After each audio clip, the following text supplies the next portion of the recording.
জাতীয় ক্রীড়া পরিষদ অডিটোরিয়ামের বড় মঞ্চে জাতীয় দলের অধিনায়ক আফিদা খন্দকার নিজের মনের কথাগুলো খুলে বললেন।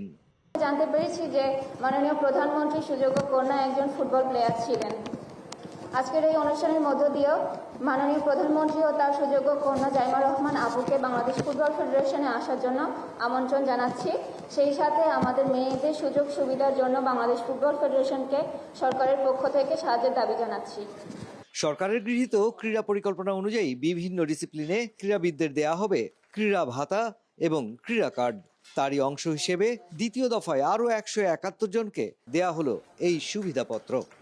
এখন থেকে প্রতি মাসে আপনাদের নির্ধারিত সময়ে আপনাদের প্রত্যেকের অ্যাকাউন্টে আপনাদের এই প্রতিজন ক্রীড়াবিদদেরকে 1 লক্ষ টাকা করে যে ক্রীড়া ভাতা সরকার প্রদান করছে আপনাদের প্রত্যেকের কাছে চলে যাবে। এই কর্মসূচির বার্ষিক ব্যয় ধরা হয়েছে প্রায় 60 কোটি টাকা। তবে চলতি বছরে 300 জনকেই দেয়া হবে ভাতা, পর্যায়ক্রমে দেয়া হবে 500 জনকে। এই কর্মসূচির আওতায় আনা হয়েছে জাতীয় নারী হকি দলকেও। নারী ফুটবলে 17 জন এবং পুরুষ ফুটবলে 18 জন পেয়েছেন এই কার্ড।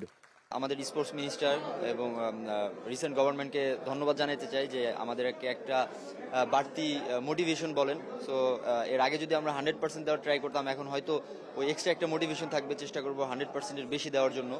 তো এটা অবশ্যই আমাদের, আমি বলবো যে at the end of the day এটা দেশের জন্য ভালো এবং আমাদের নিজেদের পারফরমেন্সের জন্য ভালো।